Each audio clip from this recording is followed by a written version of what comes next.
Assalamualaikum warahmatullahi wabarakatuh. Salam jumpa kembali dengan saya Ahmad Rifai. Kali ini kita akan belajar mata pelajaran Pendidikan Pancasila dan Kewarganegaraan untuk siswa kelas 8 SMP pada bab yang kedua, yaitu bentuk dan kedaulatan negara. Subpokok bahasan yang kita pelajari kali ini adalah Indonesia sebagai negara yang berkedaulatan rakyat. Pernahkah kalian menjadi anggota Majelis Permusyawaratan Kelas atau MPK? Pada beberapa sekolah, pemilihan ketua dan wakil ketua OSIS dilakukan oleh MPK. Ketua MPK dan anggotanya merupakan perwakilan dari setiap kelas. MPK inilah yang kemudian berhak dan bertugas melakukan mekanisme pemilihan dan pengangkatan ketua dan wakil ketua OSIS. Namun, pada beberapa sekolah lagi, pemilihan ketua dan wakil ketua OSIS dilakukan secara langsung oleh seluruh siswa melalui mekanisme pemilihan raya. MPK hanya menjadi panitia pemilihan yang mempersiapkan prosesnya, kemudian menetapkan ketua dan wakil ketua OSIS berdasarkan suara terbanyak. Tahukah kalian, gambaran tersebut tidak jauh berbeda dengan negara Indonesia. Pada awalnya, sebelum dilakukan amandemen Undang-Undang Dasar Negara Republik Indonesia tahun 1945, Majelis Permusyawaratan Rakyat atau MPR merupakan lembaga tertinggi negara. MPR sebagai perwakilan rakyat berhak dan bertugas memilih dan mengangkat presiden dan wakil presiden Republik Indonesia. Hal ini ditegaskan dalam pasal 1 ayat 2 Undang-Undang Dasar Negara Republik Indonesia tahun 1945 sebelum amandemen yang berbunyi, kedaulatan adalah di tangan rakyat dan dilakukan sepenuhnya oleh Majelis Permusyawaratan Rakyat. Keanggotaan MPR sebagaimana dimaksud dalam pasal 2 ayat 1 di atas terdiri atas anggota Dewan Perwakilan Rakyat, utusan daerah, dan golongan menurut aturan yang ditetapkan undang-undang. Namun kemudian, seiring perjalanan negara Indonesia, Undang-Undang Dasar Negara Republik Indonesia tahun 1945 mengalami amandemen mulai tahun 1999 sampai dengan tahun 2002. Ketentuan pasal 1 ayat 2 di amandemen menjadi kedaulatan adalah di tangan rakyat dan dilaksanakan menurut Undang-Undang Dasar. Pasal tersebut memiliki makna bahwa rakyatlah yang memiliki kedaulatan menurut Undang-Undang Dasar. Dalam konteks pemilihan presiden dan wakil presiden Republik Indonesia, pemilihan dilakukan secara langsung oleh rakyat dengan ketentuan perundang-undangan yang dibuat untuk mengaturnya. Secara umum, kedaulatan rakyat dipercayakan kepada MPR yang terdiri dari Dewan Perwakilan Rakyat atau DPR dan Dewan Perwakilan Daerah atau DPD. Badan-badan perwakilan rakyat yang melaksanakan kedaulatan rakyat menurut perundang-undangan terdiri atas 1. Majelis Permusyawaratan Rakyat atau MPR, 2. Dewan Perwakilan Rakyat atau DPR, 3. Dewan Perwakilan Rakyat Daerah Provinsi atau DPRD Provinsi, 4. Dewan Perwakilan Rakyat Daerah Kota atau Kabupaten atau DPRD Kota Kabupaten, dan yang kelima, Badan Permusyawaratan Desa. Indonesia merupakan negara yang berkedaulatan rakyat sekaligus berkedaulatan hukum.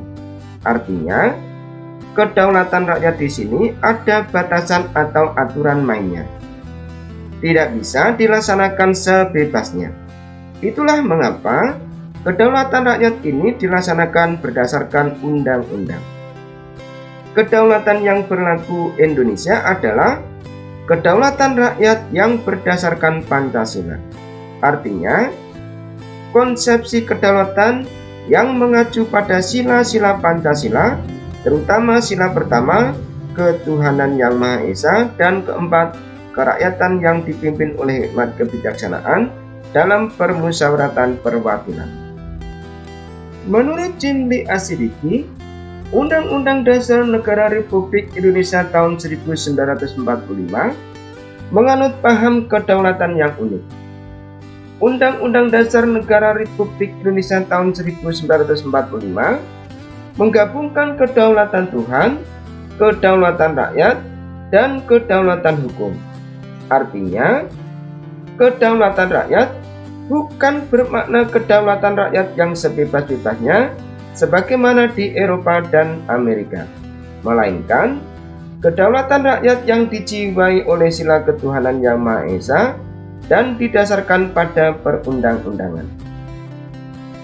Kedaulatan rakyat yang berdasarkan pada Pancasila memiliki dua asas pokok, yaitu asas kerakyatan dan asas musyawarah. Asas kerakyatan adalah asas kesadaran akan cinta kepada rakyat, manunggal dengan cita-cita rakyat, berjiwa kerakyatan, menghayati kesadaran seperjuangan, dan cita-cita bersama. Asas musyawarah bermakna setiap kebijakan harus memperhatikan aspirasi rakyat, baik yang disampaikan melalui MPR maupun secara langsung, dan dilaksanakan dengan mengedepankan mekanisme musyawarah. Prinsip-prinsip kedaulatan negara Republik Indonesia diatur dalam Undang-Undang Dasar Negara Republik Indonesia tahun 1945, yaitu sebagai berikut.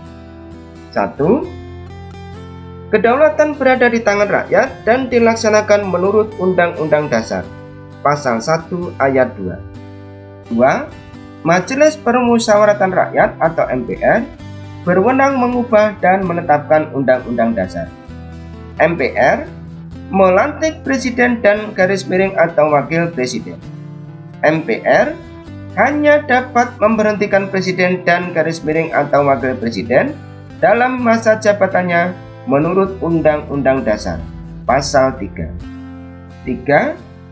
Presiden tidak dapat membekukan dan garis miring atau membubarkan Dewan Perwakilan Rakyat, Pasal 7C. 4. Presiden dibantu oleh menteri-menteri negara. Menteri-menteri negara itu diangkat dan diberhentikan oleh presiden. Setiap menteri membidangi urusan tertentu dalam pemerintahan. Pembentukan, pengubahan, dan pembubaran kementerian negara diatur dalam Undang-Undang Pasal 17. Setelah mempelajari penjelasan di atas, kita menjadi paham bahwa kedaulatan rakyat yang diterapkan di negara Indonesia adalah kedaulatan rakyat yang berdasarkan Pancasila, bukan kedaulatan rakyat yang liberal sebagaimana di negara-negara Eropa dan Amerika. Nah, sebagai warga negara yang baik, kalian bisa menyalurkan hak kedaulatan rakyat kalian dalam bentuk berpartisipasi aktif dalam kehidupan organisasi di sekolah ataupun di masyarakat, misalnya melalui OSIS, organisasi Karang Taruna. Kalian bisa menyampaikan masukan maupun kritik kalian kepada ketua OSIS di sekolah demi kemajuan kegiatan kesiswaan di sekolah. Demikian pembahasan tentang Indonesia sebagai negara yang berkedaulatan rakyat yang dapat saya sampaikan. Mudah-mudahan pembahasan ini bermanfaat untuk menambah wawasan, pengetahuan, dan kompetensi kita. Kita akan bertemu kembali pada pokok bahasan bab ketiga tata negara dan pemerintahan. Bagi penutup, marilah kita simak bersama pantun berikut ini. Di malam Jumat pasang pelita, pelita dipasang mencari serangga. Kedaulatan rakyat sudah di tangan kita, mari bersama kita selalu menjaga. Terima kasih atas segala perhatian dan juga support untuk channel ini. Wassalamualaikum warahmatullahi wabarakatuh.